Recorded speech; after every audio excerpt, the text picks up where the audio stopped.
En point de presse, c'est aussi inquiété de la loi spéciale pour les médecins. Ça va être assez spécial comment on va les appliquer, ces mesures-là. Il va y avoir quelqu'un, quelque part, qui va vérifier s'il y a 2-3 médecins dans ce corridor, ils sont en train de se parler. Il y a quelqu'un qui va se cacher dans le panier à linge pour vérifier, voir ce qu'ils disent dans le corridor. C'est bien possible, un genre de KGB du panier à linge. C'est peut-être ce que le président de la Fédération des médecins spécialistes a en tête quand il dit que la loi spéciale est liberticide.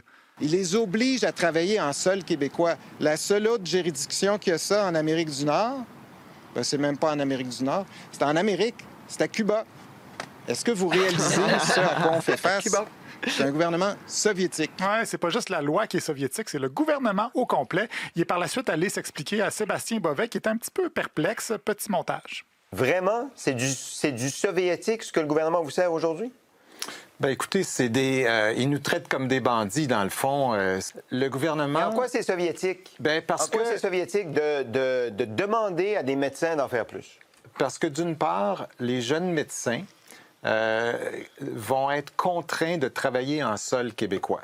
François Legault dit les médecins gagnent 5, 6, 700 000 $ par année. Les infirmières ne gagnent pas ce montant-là. Je comprends. C'est pas très soviétique, ça. C'est pas le goulag, là, non? Ben oui, parce que dans le fond, on ne peut pas quitter. Ils nous mettent une camisole de force. Ils nous emprisonnent dans le réseau. Ben oui, c'est le goulag. Bon, je dis pas que cette loi-là est correcte, je connais pas assez ça pour juger. Non, là. Mais je sais pas, pour vrai.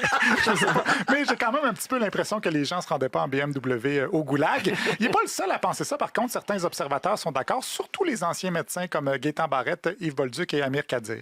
Je t'invite à lire le projet de loi.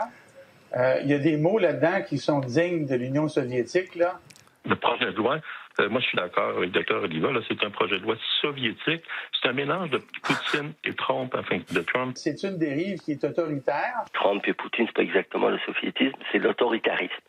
Donc oui, chez la CAQ, on voit cette dérive depuis assez longtemps. Bref, un mélange de Castro, Staline, Trump et Poutine. François Legault s'inspire des plus grands. Mais qui gagne à la fin? Bien, sûrement pas le patient, si je me fie à Alexis Sanson de Cogeco à Trois-Rivières, qui avait peut-être un peu trop bu de canettes de Monster. Je suis pas d'un bord Les ni de l'autre. médecins ou le gouvernement? Choisissez. Mais qu'est-ce que je choisisse? Moi, je choisis le patient. J'ai-tu celui choisi le Christ de patient qu'on oublie dans chaque hostie de négociation? Chicanez-vous comme vous voulez. J'en ai rien à battre de vous deux. On peut-tu juste soigner le monsieur qui a besoin d'une opération à l'hôpital? Moi, ce que je veux, c'est être capable d'aller à l'hôpital sans que le médecin me dise « T'as dépassé ton temps, c'était un bobo, faut que tu retournes chez vous. » Chris, c'est moi qui te paye! Je peux-tu te voir puis te parler 5 minutes? On n'a plus de monde, vous allez devoir attendre. Est-ce que c'est vraiment urgent? Qu'est-ce que t'en penses, Calva? Je suis à l'hôpital. Je viens pas pour me faire poser des cils. Au dernier message, là, c'est Dr. Oliva, là. M'en crisse de ce que vous dites. François Legault, m'en sac aussi de ce que vous dites. Faites juste soigner le calvaire de patient. Enfin, quelqu'un qui le dit, donnez-lui une médaille ou des activants. Oui, mais c'est pas Radio-Canada qui l'a dit, hein? Non.